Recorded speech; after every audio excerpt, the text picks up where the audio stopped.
Good morning, students. In the previous video, we have done the discovery of electrons. So, the discovery of electrons proves that atom contains the atomic particles. Um, there, out of that, one is electrons, and electrons are having the negative charges. Now we all know that atom is neutral. Atom do not have any charge. And if atom consists a subatomic particle which is called as electron, which is having a negative charge, so there should be the presence of some positively charged particle also, because the atom on a whole is electrically neutral. So because of this, so many scientists started so many experiments and their studies.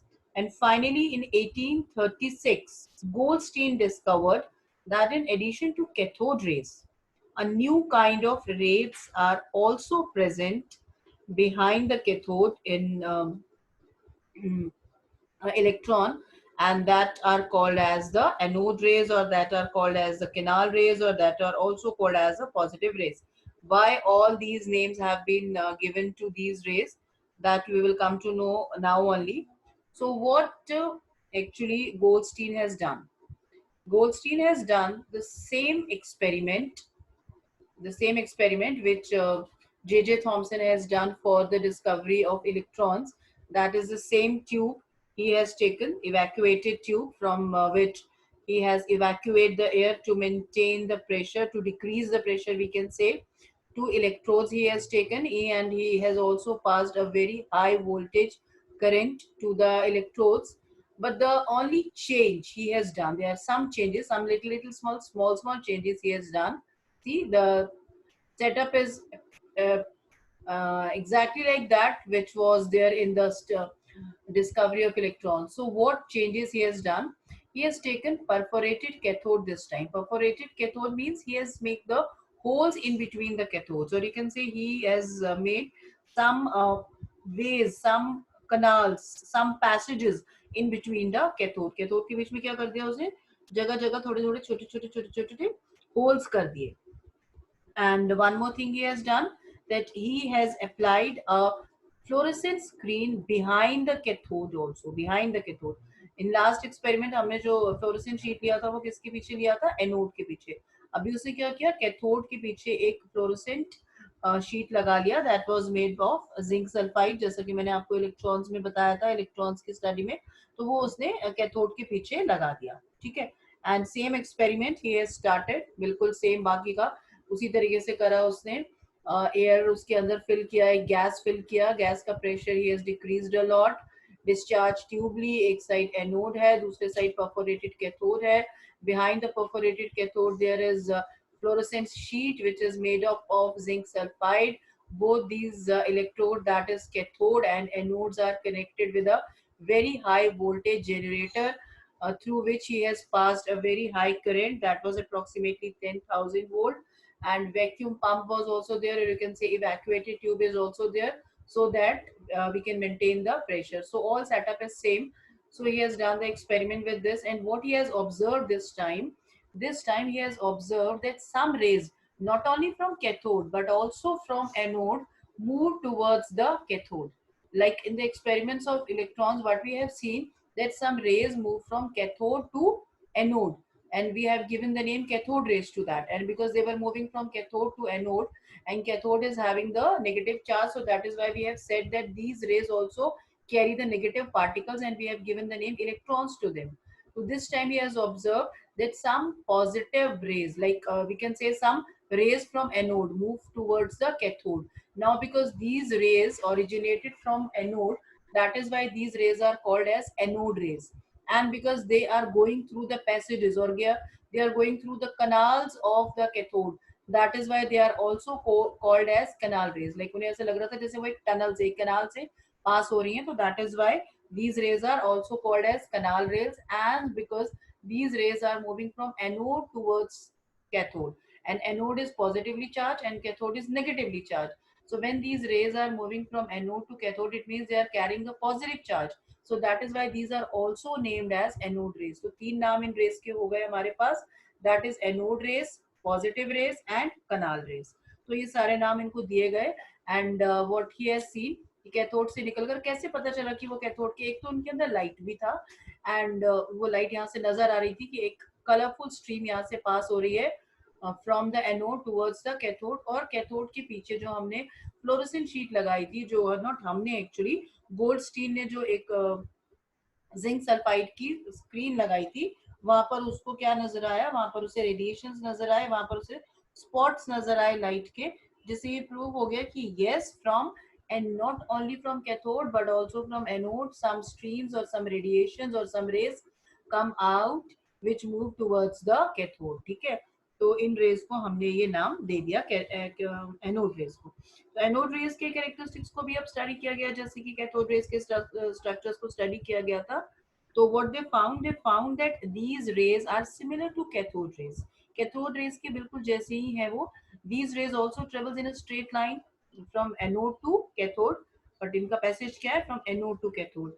और ये कैसे prove हुआ कि these rays travels in a straight line? Same way they have done the experiments in between the anode and cathode. They cast an object जिसका shadow उन्हें किसके पीछे मिला, आपकी बारी, एनोड के पीछे उन्हें वो शेडो दिखाई दिया। तो क्या इससे साबित होता है कि these rays travels in a straight line?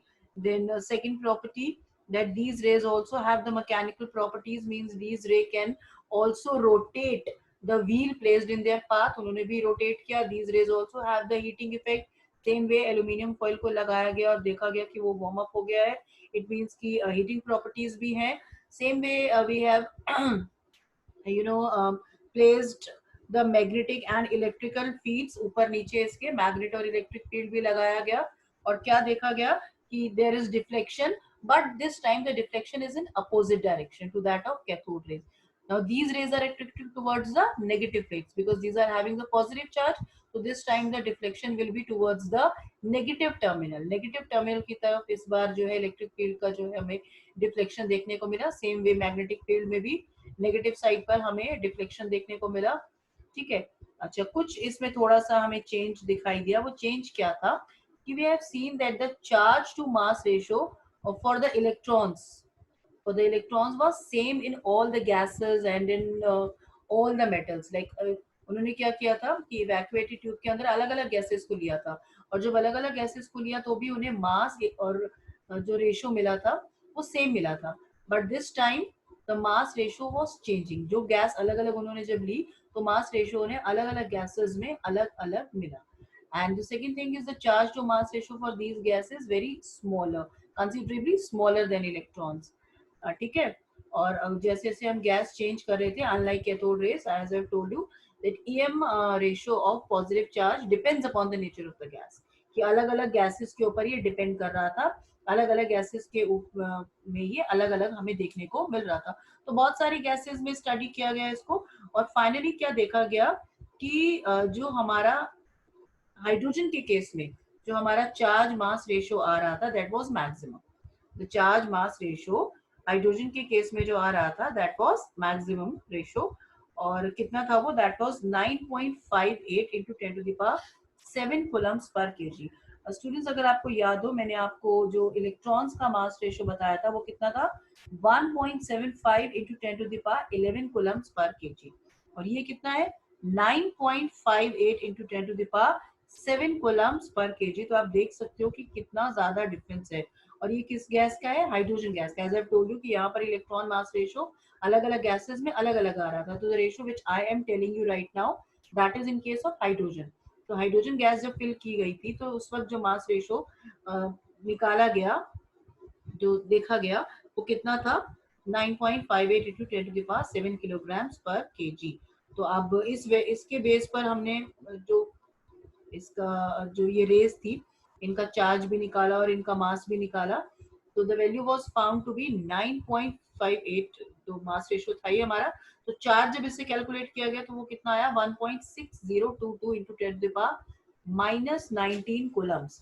जो हमने इलेक्ट्रॉन का चार्ज निकाला था that was 1.6 into 10 to the power minus 19 coulombs, और इसका जो चार्ज आ रहा है that is 1.6022 into 10 to the power minus 19 coulombs। तो क्या है, it's approximately same but the only thing is the magnitude is same but the only thing is that sign is different. Electron के case में वो क्या आ रहा था, minus minus 1.6 into 10 minus 19 coulombs, और इसमें क्या आ रहा है, पॉजिटिव आ रहा है 1.6 into 1.6 into 10 minus 19 coulombs, but positive charge है ये हमारा।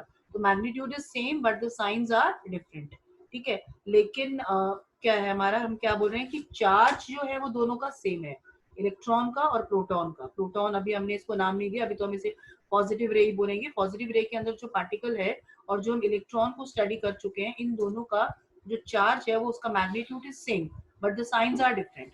और जैसा कि मैंने आपको बताया कि जो इलेक्ट्रॉन मास रेशो है वो डिफरेंट आ रहा है। इलेक्ट्रॉन मास रेशो हमारा इलेक्ट्रॉन के केस में था 1.75 इंटू 10 11 कूलम्स पर केजी, और इसमें है हमारा 9.58 इंटू 10 7 किलो कूलम्स पर केजी।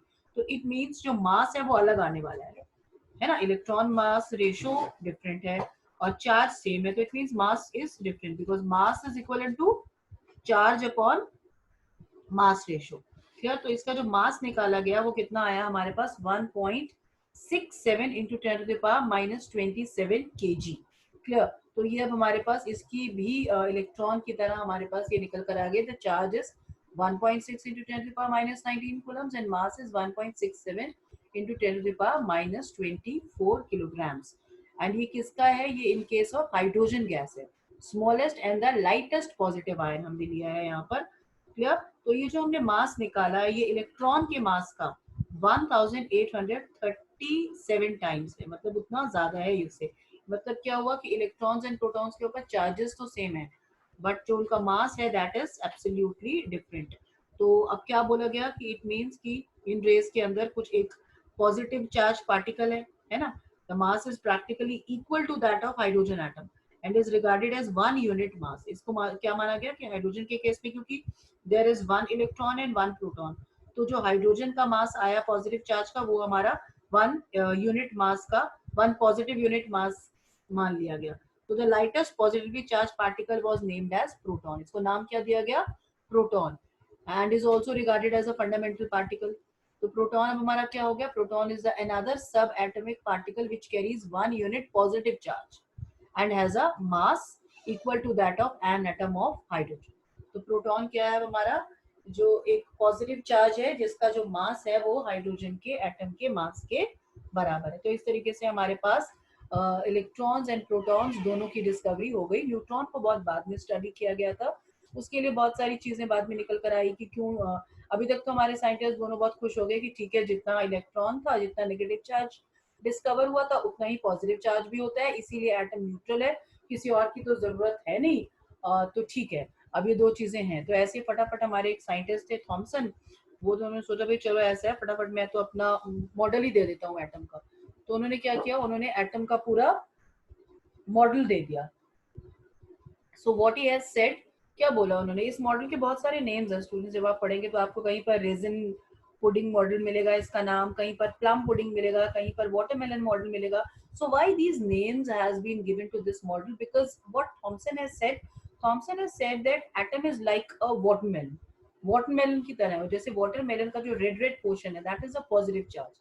रेड रेड पोर्शन अगर आप वाटरमेलन को काटेंगे तो everywhere you will found red, but in between somewhere you will find the what black seeds embedded in that।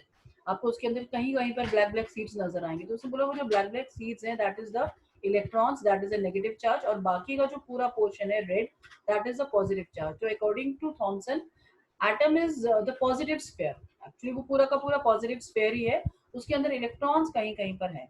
या लाइक पुडिंग मॉडल क्यों बोला उसको, क्योंकि उसने बोला कि वो पुडिंग की तरह है, जैसे पुडिंग में हर जगह मिल्क होता है, ऐसे वो मिल्क क्या है, मिल्क इज पॉजिटिव चार्ज।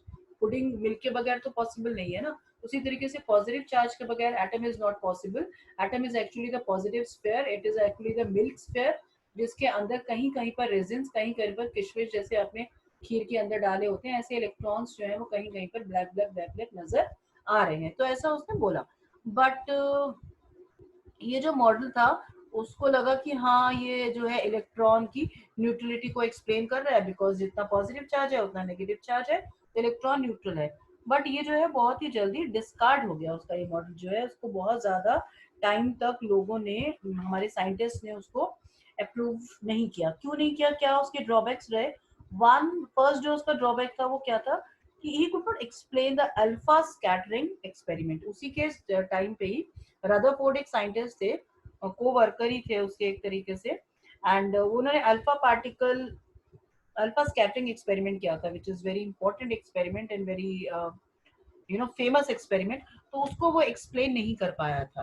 तो एक तो उसका ये ड्रॉबैक रह गया था, दूसरा वो एटम की स्टेबिलिटी को ठीक से एक्सप्लेन नहीं कर पाया कि क्या है एटम की स्टेबिलिटी।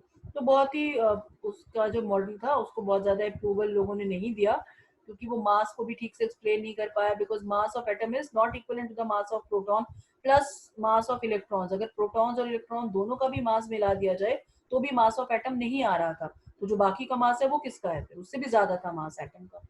तो इट मीन, और जो मास ऑफ प्रोटॉन्स है that is much less than the actual mass of the atom, तो वो एक्सप्लेन ही नहीं कर पाया इस बात को। तो ये सब चीजें जो थी उसके ड्रॉबैक्स बन गए और उसको ज्यादा अप्रूवल नहीं मिला। तो अब उसके बाद हमारे पास आता है रदरफोर्ड स्कैटरिंग एक्सपेरिमेंट। तो रदरफोर्ड का जो स्कैटरिंग एक्सपेरिमेंट है उसको स्टार्ट करने से पहले मैं आपको डिस्कवरी ऑफ रेडियो एक्टिविटी बताती हूँ। रेडियो एक्टिविटी क्या है स्टूडेंट्स? देखो, रेडियो एक्टिव पार्टिकल्स जितने भी हैं हमारे, आपको पता है यूरेनियम है, थोरियम है, these are the radio active substances. तो इनके बारे में जो स्टडी किया गया था, एज सच कोई स्टडी नहीं किया गया था, इसकी जो डिस्कवरी थी that was an accidental discovery, अपने आप अचानक से कुछ हो गया था। So there was a French scientist named as Henri. तो once what Henri has done, he has kept one uranium salt in a black paper. एक ब्लैक पेपर में उसने यूरेनियम का सॉल्ट रखा and he kept that in a drawer. ऐसे ही उसने, ऐसा नहीं कि कुछ जानबूझ के किया, उसके पास यूरेनियम का सॉल्ट था, ब्लैक पेपर में लपेट के उसके ड्रॉर में रख दिया। और उसी ड्रॉर में there was a photographic plate also. तो दोनों चीजें एक साथ वहां पर पड़ी रही और वो भूल गया उसको रखकर। ऐसा उसने कुछ सोचा नहीं, कुछ प्लान नहीं किया था उसने। So one day what happened when he opened the drawer and he take out that photographic plate. So he became very surprised because he noticed that the photographic plate below the crystals was darkened. जो photographic plate थी वहां पर उसे कुछ कुछ spots नजर आए black black colour के। And he became very surprised. He thought that there is no sunlight in the drawer and there is no source of sunlight also inside the drawer. कभी ड्रॉर में कोई whole नहीं है, कुछ नहीं है, कहीं से भी सनलाइट जाने का कोई रीजन नहीं है। तो इस फोटोग्राफिक प्लेट के ऊपर ये स्पॉट्स आए कहाँ से? ठीक है। तो उसने क्या किया, उसने फिर उसको ले जाकर ऑब्जर्व किया फोटोग्राफिक प्लेट को। So he has observe the clear images of the salt, with salt the uranium salt, जो उसने ब्लैक पेपर के अंदर रैप करके रखा हुआ था। तो फिर उसने क्या इंटरप्रेट किया इसको? उसने ये इंटरप्रेट किया कि जो यूरेनियम सॉल्ट है that emit certain high energy invisible radiations, and these radiations are capable to penetrate the black paper and therefore they have affected the photographic plate. तो लेकिन अब उसकी बात कोई ऐसे ही तो नहीं मानने वाला था ना। उसने बोला कि ये जो यूरेनियम है ये अपने आप ही लाइट को रेडिएट कर रहा है, अपने आप ही। और वो जो लाइट है वो उसकी जो रेडिएशन है वो इतनी ज्यादा हाई एनर्जी है उनके अंदर कि वो पेपर को भी पेनिट्रेट करके उसके अंदर जा सकती है। इसीलिए उन्होंने फोटोग्राफिक प्लेट के ऊपर इफेक्ट छोड़ दिया। बल्कि he has observe this also that these rays can ionise air even, can penetrate solid matter and can produce a luminous effect on certain substances like zinc sulfide and other। तो अब उसकी study को ऐसे तो कोई मानने नहीं वाला था। तो ऑब्वियसली उसके ऊपर बहुत सारे एक्सपेरिमेंट्स किए गए, magnetic and electric fields produce किए गए और बहुत ज्यादा पूरा एक्सपेरिमेंट किया गया। तो अब उस एक्सपेरिमेंट को कैसे कंडक्ट कराया गया? एक बॉक्स ले लिया, this is a lead box, और इस लेड बॉक्स के अंदर सोर्स रख दिया गया। सोर्स मतलब जैसे यूरेनियम जो सोर्स था रख दिया गया। बिकॉज अब बोला क्या गया था, अब ये बोला गया था कि there are certain substances which spontaneously emit some radioactive light, means they spontaneous emit some radiations, and these substances are called as radioactive substances and this is called as radiation, this process is called as radiation। और uranium, radium, polonium, thorium, इन सबको बोला गया that these all are radioactive substances, मतलब ये अपने आप ही emit करते रहते हैं लाइट को, रेडिएट करते रहते हैं। तो ऐसा ही एक सोर्स इसमें यूरेनियम ले लिया गया लेड बॉक्स के अंदर और उस पर ये एक्सपेरिमेंट कराया गया। यहाँ हमने क्या लिया, here we have taken a photographic plate. अब इस फोटोग्राफिक प्लेट के यहाँ सामने यहाँ पर एक लेड की शीट लगा दी गई। एक लेड की शीट में होल कर दिया गया जिससे कि यहाँ से निकलने वाली रेडिएट जो है सारे के सारे रेडिएशन नहीं जाए, थोड़ा सा एक बीम ही जाए जिसको हमें स्टडी करना था। तो लेड बॉक्स को लेकर उसके अंदर रेडियो एक्टिव सब्सटेंस रख दिया गया।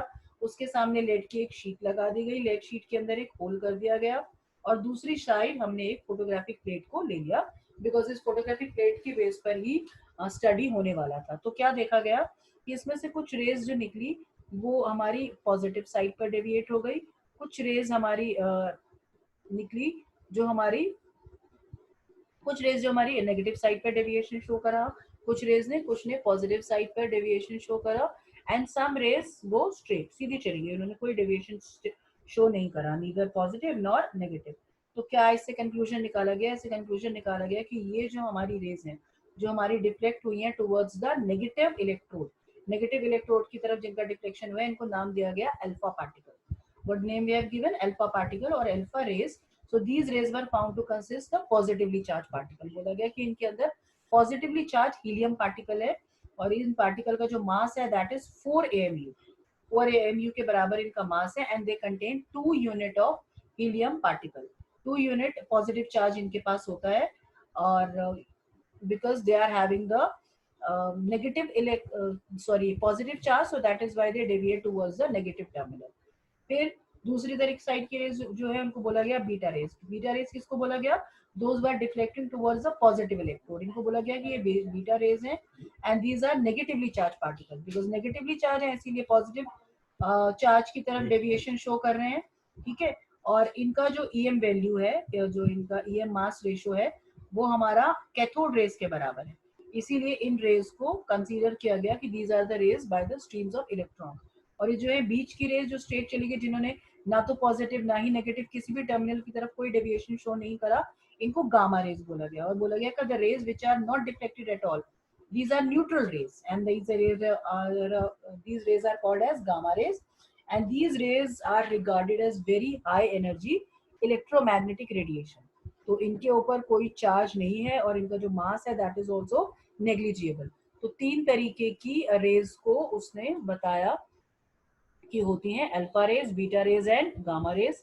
Alpha rays are having the that you can say positive charge, beta rays have the negative charge and gamma rays are neutral, they do not have any charge।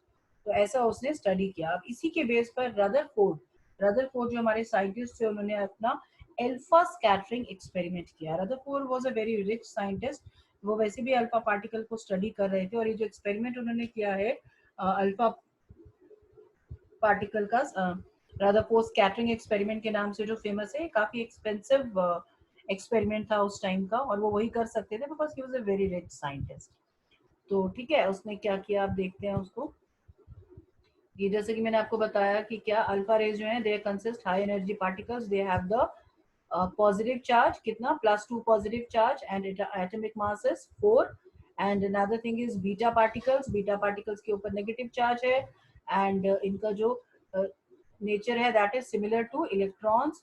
And the gamma rays are high energy radiation which do not consist any particle and they are neutral in nature. तो अब Rutherford के experiment को हम study करते हैं। Rutherford ने क्या किया, a stream of very high energy alpha particles उसने लिया, रेडियो एक्टिव सोर्स लिया एक, और एक थिन फॉइल गोल्ड की उसने एक थिन फॉइल को लिया और उसके पीछे एक फ्लोरोसेंट शीट लगा दी जिंक सल्फाइड की और अल्फा पार्टिकल को उसने स्टडी किया। देखो कैसे उसने सेटअप बनाया, दिस वाज अ सेटअप। ये हमारा क्या है, बॉक्स है, इसके अंदर हमारा रेडियम है, वो सब्सटेंस है, रेडियो एक्टिव सब्सटेंस जिसमें से अल्फा पार्टिकल्स निकलने वाले हैं। सामने होल कर दिया जिसमें से अल्फा पार्टिकल निकल कर जाएंगे। ठीक है, यहाँ पे और यहाँ पर एक गोल्ड का फॉइल ले लिया, गोल्ड का फॉइल, इसके अंदर भी होल है जहाँ से अल्फा पार्टिकल का बीम जाने वाला है और इसके चारों तरफ मतलब ये पूरा सर्कुलर शेप में इस तरीके से एक फ्लोरोसेंट शीट लगा दिया। तो क्योंकि वो स्टडी करना चाहता था पूरी रेस को अच्छे तरीके से। वैसे तो यहाँ पर बुक्स में अवेलेबल नहीं है बट उसने पीछे भी इस बॉक्स के पीछे भी एक फ्लोरोसेंट शीट को लगाया था।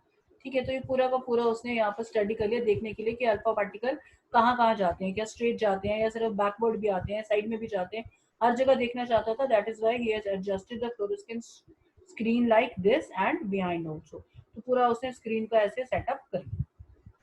ठीक है, अब उसने ऑब्जर्व क्या किया, उसने ऑब्जर्व करा that some rays go straight, कुछ रेज जो थी उसकी जो निकली अल्फा पार्टिकल्स की जो रेज निकली वो सीधी चली गई बिल्कुल स्ट्रेट। ये देखो, देख रहे हो ना, most of the rays, I should say most of the rays, most of the rays, ये देखो देखो कितनी सारी रेज हैं, these all are going straight, कोई डेविएशन शो नहीं करा है इन्होंने। Some rays show the little deviation, small deviation, देखो डेविएट हो गई, ये डेविएट हो गई हमारी, and very few rays turn back, कुछ रेज जो थी वो वापस चली गई, टर्न बैक, बिल्कुल वापस ही चली गई। एज आई टोल्ड यू कि उसने पीछे भी एक स्क्रीन लगाया था, उसी से उसे पता चला होगा। अब उसे कैसे पता चला कि कोई स्ट्रेट जा रही है और कोई डेविएट हो रही है और कोई पीछे जा रही है, बिकॉज जो फ्लोरेसेंट शीट थी उनके ऊपर इफेक्ट आएगा, है ना। फ्लोरेसेंट शीट इसीलिए लगाई थी, देखने के लिए कि कहाँ कहाँ इफेक्ट आ रहा है। तो किसी किसी रे का तो इफेक्ट बिल्कुल स्ट्रेट आ रहा था, किसी का थोड़ा सा साइड में चला गया और किसी का जो है वो वापस चला गया। तो अब उसने क्या बोला कि most of the alpha particle pass through the gold foil undeflected, कि ज्यादातर जो अल्फा पार्टिकल्स थे वो हमारे बगैर डिफ्लेक्ट हुए स्ट्रेट चले गए, जैसे कि मैंने आपको बताया। फिर some fraction of alpha particles were deflected by small angles, कुछ हमारा राइट में कुछ लेफ्ट में ऐसे डिफ्लेक्ट हो गई। In very few alpha particles bounced back also, पूरा 180 डिग्री मुड़कर वो वापस चले गए। तो अब उसने क्या, इसका कंक्लूजन क्या निकाला, इस ऑब्जर्वेशन क्या था उसका, तो बोला कि most of the space in the atom, कि एटम के अंदर ज्यादातर स्पेस खाली है। देखो स्टूडेंट्स, आप इसको ना ऐसे समझ सकते हो, I give you one example. Suppose you are in a room you are and you have to cross the room, आप रूम के एक साइड पर, एक कॉर्नर पर खड़े हो, डोर से एंटर हो रहे हो, और आपके बिल्कुल सामने, बिल्कुल फ्रंट में देयर इज अ वॉल, आपको वहां तक जाना है, and in between there are 2-3 person are standing in between, ठीक है। अब क्या है कि वो 2-3 लोग कहाँ खड़े हैं मैं भी आपको नहीं बता रही हूँ। अब क्या है कि आप रूम में एंटर हुए, एक पोजीशन तो क्या है कि जैसे जैसे आप स्ट्रेट आ रहे हैं तो आपको बीच में ज्यादातर स्पेस खाली मिला रूम का, कोई नहीं है, तो आप सीधा जाएंगे और सामने वाली वॉल से जाकर टकरा गए आप जहाँ आपको पहुंचना था, टारगेट आपका था, ठीक है। फिर क्या है, आप आ रहे हैं और बीच में आपको एक आदमी मिल गया जो एग्जैक्टली आपके सामने नहीं था, आप थोड़ा सा उससे टर्न होके, टच होकर, उसकी साइड से होकर निकल गए, और थोड़ा आपको उसकी वजह से थोड़ा टर्न होना पड़ा। तो आप बिल्कुल स्ट्रेट सामने वाली वॉल पे तो नहीं जा पाए, लेकिन थोड़ा सा टर्न होके वॉल के थोड़े से मान लीजिए 40 डिग्री या 50 डिग्री या इतने एंगल पर, आप 60 डिग्री इतने एंगल पर टर्न होकर आप वॉल से टकराए। अब आप आ रहे हैं और बीच में आपको कोई ऐसा आदमी खड़ा हुआ मिल रहा है which has the same power which you are having, जितने पावर से आप आ रहे थे उतने ही पावर से उसने आपको पुश कर दिया, तो आप क्या होगे, वापस जहां से आए थे वहीं से चले जाओगे। तो ऐसा ही कुछ इन रेस के साथ हुआ। What he has concluded, he has said that the most of the space in the atom is empty, कि एटम के अंदर ज्यादातर स्पेस जो है दैट इज एम्प्टी, वो खाली है, इसलिए जो हमारी ज्यादातर अल्फा पार्टिकल्स हैं वो पास्ट हो गए, अनडिफ्लेक्ट हुए और जाकर फॉइल से टकराए, and they have shown the effect on the zinc sulphide screen. फिर क्या बोला उसने, अब उसने सेकंड ऑब्जर्व क्या देखा था उसने कि some of very small fraction of alpha particles were deflected at some angles, कुछ एंगल्स पर वो डिफ्लेक्ट हो गए थे। एज आई टोल्ड यू कि अल्फा पार्टिकल में के ऊपर कौन सा चार्ज था, पॉजिटिव चार्ज था, ये हम स्टडी कर चुके हैं पहले ही, कि बीटा के ऊपर नेगेटिव चार्ज, अल्फा के ऊपर पॉजिटिव चार्ज और गामा के ऊपर कोई चार्ज नहीं है। तो अगर वो डिफ्लेक्ट हुई है तो it means a very few positively alpha particles are deflected. तो इसका क्या मतलब है कि बीच में कहीं पर थोड़ा सा पॉजिटिव चार्ज था, जिसकी वजह से वो जब आ रहा था तो उसने उसे रिपेल किया, तो वो स्ट्रेट तो नहीं जा पाई, थोड़ा सा डेविएट होकर इस साइड पर चली गई, थोड़ा इधर आ गई है, थोड़ा इधर आ गई, क्योंकि वो जो पॉजिटिव चार्ज था बीच में, वो जैसे वो स्ट्रेज आ रही थी उसने उसको क्या करा, रिपेल करा। We know the same charges repel to each other, है ना, तो वो रिपेल होने की वजह से डेविएट हो गई। फिर थर्ड ऑब्जर्वेशन क्या था, that very few alpha particles bounced back. अब कुछ अल्फा पार्टिकल्स जब आ रहे थे तो उस जगह से आ रहे थे, बीच में वो जहां पर आए वहां कंसंट्रेटेड था पोर्शन, उस पोर्शन पर पॉजिटिव चार्ज बहुत ज्यादा था बीच में। ये वाली तो क्या थी, पॉजिटिव चार्ज के साइड से होकर निकल गई। ये वाली जब आई तो बिल्कुल एग्जैक्ट सीधे सीधे जहां आई वहीं पर एग्जैक्ट पॉजिटिव चार्ज बैठा हुआ था, विच वॉज वेरी कंसंट्रेटेड। बहुत स्मॉल वॉल्यूम था उसका, क्योंकि बहुत स्मॉल अल्फा पार्टिकल्स ही हमारे बाउंस्ड हुए थे।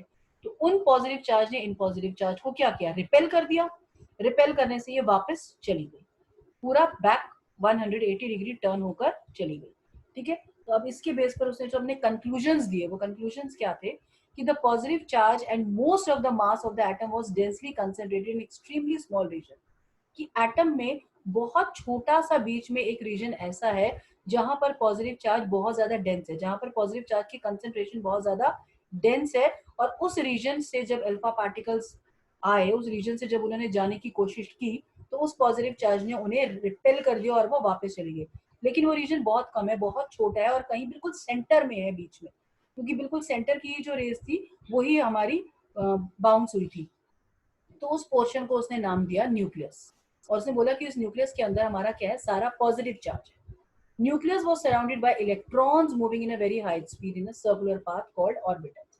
फिर उसने बोला इस न्यूक्लियस के चारों तरफ जो है इलेक्ट्रॉन्स यानी कि जो नेगेटिव चार्ज है वो घूम रहा है। न्यूक्लियस में तो पूरा का पूरा पॉजिटिव चार्ज है।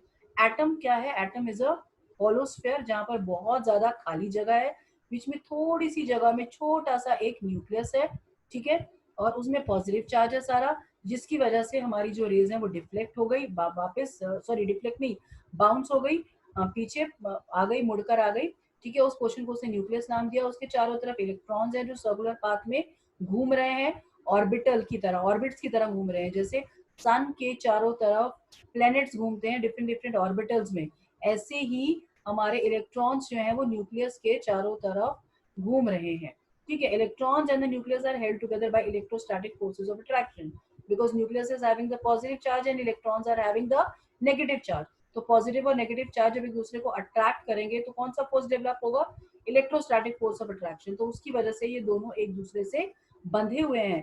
तो इतनी सारी चीजें उसने बताई जो कि बहुत ही ज्यादा इंपॉर्टेंट थी।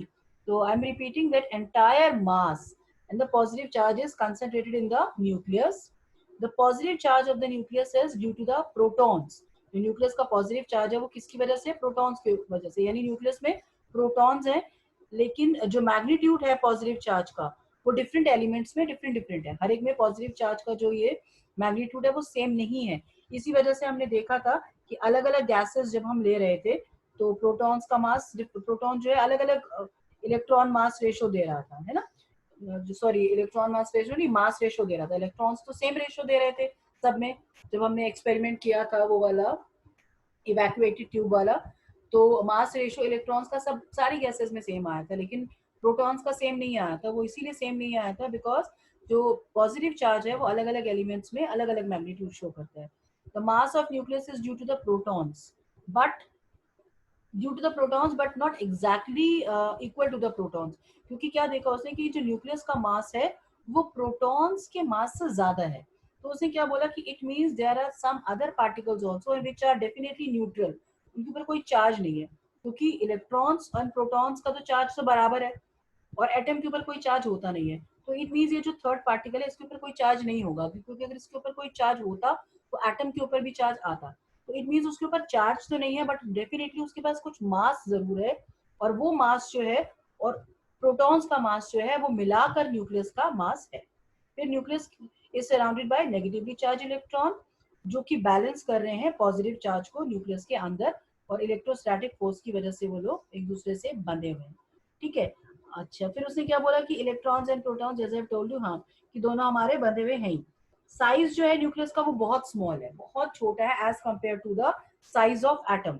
एटम का जो साइज है वो बहुत बड़ा है न्यूक्लियस के साइज से। यानी आप कह सकते हो कि atom is approximately 1 lakh times bigger than nucleus. तो इसीलिए बहुत कम पार्टिकल्स जो थे हमारे वो बाउंस हुए थे, ज्यादातर तो जो है अंदर खाली ही जगह है, खाली स्पेस है। न्यूक्लियस बहुत छोटा है और उसके बाहर एटम जो है वो काफी बड़ा है, ठीक है। तो ऐसा उसने ये सारे ऑब्जर्वेशन उसने दिए जिससे कि बहुत टाइम तक, ये देखो कितना है रेडियस इसका। रेडियस ऑफ न्यूक्लियस अगर हमारा 10⁻⁻15 मीटर है तो रेडियस ऑफ एटम कितना है, 10⁻10 मीटर। तो बहुत ही छोटा है न्यूक्लियस हमारा, और इसके अंदर सारा पॉजिटिव चार्ज है। इस पॉजिटिव चार्ज की वजह से हमारी अल्फा रेज जो है वो बाउंस हो गई थी बैक, और इसके पास से जो गुजरी यहाँ से या यहाँ से वो डेविएट हो गई, और जो यहाँ से या यहाँ से या यहाँ से या यहाँ से गई होंगी वो स्ट्रेट सामने फॉइल में चली गई, ठीक है। ये सारे ऑब्जर्वेशन उसने अपने दिए, क्लियर। फिर उसने क्या बोला कि न्यूक्लियस के चारों तरफ जो इलेक्ट्रॉन्स हैं वो घूम रहे हैं, और वो ऐसे ही नहीं घूम रहे हैं, वो अपनी एनर्जी को एमिट कर रहे हैं और वो ऑर्बिट्स में घूमते हैं, ठीक है। और जब वो घूमेंगे तो they will emit the they light, radiate करेंगे, रेडिएशन होंगे, उसमें से एनर्जी निकलेगी, ठीक है। तो सर्कुलर पाथ में इस तरीके से ये तो हो गया न्यूक्लियस, और इसके चारों तरफ ये इलेक्ट्रॉन्स हमारे ऑर्बिट्स में स्पाइरल पाथ में इस तरीके से घूम रहे हैं। ये सारे ऑब्जर्वेशन उसने दिए, और उसने काफी सारी चीजें बताई। उसने एटॉमिक नंबर और एटॉमिक मास को इंट्रोड्यूस किया। एटॉमिक नंबर क्या है, atomic number is the number of protons present in the nucleus and the number of electrons हमारा जो नंबर ऑफ इलेक्ट्रॉन्स है, नंबर ऑफ प्रोटॉन्स, दोनों ही इक्वल होते हैं, and that is called as the atomic number which we can represent by Z. Electrons and protons together in a nucleus is called as nucleolus. Mass number भी होता है हर atom का एक, जिसे हम A से रिप्रेजेंट करते हैं, which is equivalent to number of protons and definitely the number of neutrons भी उसमें ऐड होंगे. हालांकि न्यूट्रॉन्स की अभी डिस्कवरी नहीं हुई है, न्यूट्रॉन की डिस्कवरी उसके बहुत बाद में हुई, क्योंकि इसी चीज ने एक्चुअली न्यूट्रॉन की डिस्कवरी को भी के लिए भी एक तरीके से सीड डेवलप किया, कि क्योंकि मास जो है वो प्रोटॉन के मास के बराबर, न्यूक्लियस का जो मास है that was not equal to the mass of proton. तो इसलिए it means there is something more, there is some more particle inside the nucleus. और उसकी स्टडी जब की गई तो बाद में पता चला कि वो न्यूट्रॉन है, जिसका मास अप्रोक्सीमेटली प्रोटॉन के मास के बराबर होता है. और इन दोनों के मास को जब हम प्लस कर देते हैं तब हमारे पास आता है मास ऑफ न्यूक्लियस. ठीक है, ऐसा उसने बोला. मास नंबर को ऐसे रिप्रेजेंट करते हैं, किसी भी एटम में ये दोनों चीजें होती हैं. मास नंबर को ऊपर लिखेंगे एंड एटॉमिक नंबर को नीचे लिखेंगे. Z is the total number of protons present in an atom or total number of electrons present in an atom, and A is the total number of protons and neutrons present in an atom. ये चीज उसने बताई. फिर उसने isobars and isotopes को introduce किया. Isobar क्या है हमारे? Isobars are that elements which are having the same mass but different atomic numbers, कि जिनका मास तो सेम होगा लेकिन एटॉमिक नंबर्स जो है वो डिफरेंट होंगे. तो it means the atoms are different elements having different atomic number but same mass. ठीक है ना? तो क्या हो सकते हैं हमारे, अगर सेम मास है इनका तो इसका मतलब they are having the different number of neutrons and protons. जैसे कैल्शियम है, पोटेशियम है, आर्गन है, इन सब के हमारे पास क्या होते हैं? डिफरेंट एटॉमिक नंबर है. कैल्शियम का एटॉमिक नंबर है 20, पोटेशियम का है 19, आर्गन का है 18, but they all possess the same atomic mass which is what, which is 40. ठीक है. फिर उसने आइसोटोप्स के बारे में बताया. आइसोटोप्स क्या है? जिनका एटॉमिक नंबर सेम है बट मास डिफरेंट है. As hydrogen have 3 isotopes, we all know. उन सब में atomic number is 1, but hydrogen का एक का मास होता है 1, एक का होता है 2, एक का होता है 3. तो इट मीन्स क्या चेंज है इसमें? अगर सबका नंबर सेम है, इट मीन्स सबके अंदर नंबर ऑफ इलेक्ट्रॉन्स भी सेम है, नंबर ऑफ प्रोटॉन्स भी सेम है. तो जो मास डिफरेंट आ रहा है that is due to the number of neutrons. Clear? 1h1 जो है उसके अंदर कोई न्यूट्रॉन नहीं है, 1h2 में एक न्यूट्रॉन है और 1h3 में 2 न्यूट्रॉन्स है. ठीक है, ऐसा उसने बताया. उसके अलावा कार्बन के भी हमने देखा है आइसोटोप्स होते हैं. ठीक, ये सब हमने पढ़ा हुआ है. ये सारी प्रॉपर्टीज हमने ऑलरेडी भी स्टडी की हुई है, लेकिन इनकी डिस्कवरी जो है ये यहीं से हुई. उसके अलावा उसने आइसोटोन्स के बारे में भी बताया था. आइसोटोन्स क्या है? एटम्स और different elements having same number of neutrons. Different elements हैं लेकिन न्यूट्रॉन्स का नंबर उसमें सेम होता है. लाइक सिलिकॉन, सल्फर एंड सेरेडियम. इन तीनों में अगर आप देखोगे they all are having the different atomic number and different atomic masses also. इनका एटॉमिक नंबर भी डिफरेंट है, एटॉमिक मास भी डिफरेंट है. लेकिन अगर इनके एटॉमिक हम उसको न्यूट्रॉन्स को स्टडी करें तो न्यूट्रॉन्स इनमें तीनों में सेम है. लाइक सिलिकॉन का हमारे पास एटॉमिक मास है 30 एंड एटॉमिक नंबर है 14. तो न्यूट्रॉन्स हम कैसे निकाल सकते हैं? एटॉमिक मास में से एटॉमिक नंबर को सब्ट्रैक्ट कर दो. सो 30 माइनस 14 इट विल बिकम 16, यानी 16 न्यूट्रॉन्स हैं इसके पास. सल्फर की बात करें तो सल्फर का एटॉमिक मास है 32 एंड एटॉमिक नंबर है 16. तो अगेन अगर हम इसके न्यूट्रॉन्स निकालना चाहें तो 32 माइनस 16 इक्वल 16. सेरेडियम का एटॉमिक मास है 31 और एटॉमिक नंबर है 15. 31 माइनस 15 यानी नंबर ऑफ न्यूट्रॉन 16. तो तीनों में नंबर ऑफ न्यूट्रॉन्स जो है वो सेम आ रहे हैं. उसके बाद एक और चीज आइसो इलेक्ट्रॉनिक स्पीशीज, उसके बारे में हम we will study later on. बहुत इंपॉर्टेंट टॉपिक है ये. तो आइसो इलेक्ट्रॉनिक स्पीशीज क्या होते हैं? कि group of atoms having same number of electrons. इनमें इलेक्ट्रॉन्स सेम होते हैं. तो इसके बारे में तो हम बाद में बहुत डिटेल में स्टडी करने ही वाले हैं. बट काफी टाइम तक जो है रदरफोर्ड जो है उसका एक्सपेरिमेंट चला और बहुत सारे लोगों ने माना, बहुत सारी नए नए न्यूक्लियस के बारे में पता चला और न्यूट्रॉन्स के बारे में इसने एक्चुअली स्टडी को वो किया, प्रवोक किया. बाद में चैडविक ने 1932 में न्यूट्रॉन्स को भी डिस्कवर कर लिया था. And as I told you, atomic number के बारे में बताया, एटॉमिक मास के बारे में बताया, आइसोटोप्स के बारे में बताया, आइसोबार्स के बारे में बताया, जिससे काफी सारे कंफ्यूजन और काफी सारी चीजें हमारी क्लियर हो गई. बट उसके बावजूद अब इसको कौन छोड़ेगा? रदरफोर्ड जी के भी कुछ ड्रॉबैक्स हमारे पास निकल कर आ गए. ठीक है, तो मेन इनके जो ड्रॉबैक्स थे वो क्या थे? कि he could not explain the gravitational force in the nature. Gravitation force को वो एक्सप्लेन नहीं कर पाया. मैक्सवेल एक बहुत ही बड़े साइंटिस्ट थे, उसकी इलेक्ट्रोमैग्नेटिक रेडिएशन प्रॉपर्टी थी, उसको ये एक्सप्लेन नहीं कर पाए, और ये क्वांटम मैकेनिज्म को भी एक्सप्लेन नहीं कर पाए। ये सब चीजें तो आपको ज्यादा समझ में नहीं आएंगी, बट मैं आपको शॉर्टकट में क्या बताती हूँ कि रदरफोर्ड जो है वो स्टेबिलिटी को एक्सप्लेन नहीं कर पाया। कैसे स्टेबिलिटी को एक्सप्लेन नहीं कर पाया? बिकॉज उसने क्या बोला था कि electrons are revolving around the nucleus, और जब कोई चीज रिवॉल्व करती है, जब कोई चीज रिवॉल्व कर रही है कॉन्टिन्यूसली और वो रेडिएट कर रही है, एमिट कर रही है लाइट को, तो उसकी एनर्जी कम होनी चाहिए। एनर्जी कम होते होते फाइनली उसे अंदर गिर जाना चाहिए न्यूक्लियस के, लेकिन ऐसा कभी नहीं होता। तो क्यों इलेक्ट्रॉन्स की ये एनर्जी, ये कॉन्टिन्यूसली रिवॉल्व कर रहे हैं, and there is acceleration also, they are emitting radiation and loses energy, but still they are not falling inside the nucleus. जब एनर्जी किसी चीज की कम हो रही है, धीरे धीरे धीरे धीरे उसको गिर जाना चाहिए ना, तो वो गिरता नहीं है। लाइक आप लोग, इसकी एनर्जी तो कम नहीं हो रही है, तो अंदर अपना आराम से बैठा हुआ है, लेकिन इलेक्ट्रॉन्स इसके आसपास घूम रहे हैं, तो उनकी एनर्जी कम हो जानी चाहिए थी, जो कि कम नहीं हुई। तो कैसे ये स्टेबल रहा, इस बात को वो एक्सप्लेन नहीं कर पाया। उसके अलावा जब भी कोई लाइट निकलती है, जैसे ये प्रिज्म से निकली, देखो तो हमारे पास क्या होता है, स्पेक्ट्रम बनता है, यानी 7 कलर्स आते हैं, आपने पढ़ा है ये रेनबो वाला कलर। लेकिन कई बार क्या देखा गया कि जब कोई ये स्पेक्ट्रम इस तरीके से ये पास हुआ, तो यहाँ पर हमें 2 या 3 कलर्स ही नजर आ रहे हैं। ठीक है, तो वो इस बात को भी एक्सप्लेन नहीं कर पाया कि ऐसा क्यों है, बाकी की जो लाइट है वो कहाँ चली गई, 7 कलर्स जो थे वो कहाँ चले गए। तो यानी ये जिसे हम हाइड्रोजन स्पेक्ट्रम कहते हैं, उसको भी वो प्रॉपरली एक्सप्लेन नहीं कर पाया, जिसे बाद के साइंटिस्ट ने बहुत अच्छे से एक्सप्लेन किया था। तो ये जो दो थे इसके मेन ड्रॉबैक थे कि वो एटम की स्टेबिलिटी को नहीं बता पाया, एंड स्पेक्ट्रा को, हाइड्रोजन स्पेक्ट्रम को प्रॉपरली एक्सप्लेन नहीं कर पाया। तो ड्यू टू दिस अब हमें एक और उसकी जरूरत पड़ी, किसकी, मॉडल की, और वो मॉडल बाद में हमारा बोहर जी ने दिया, उसके बारे में हम बाद में पढ़ेंगे। अभी के लिए इतना ही स्टूडेंट्स, एंड थैंक यू।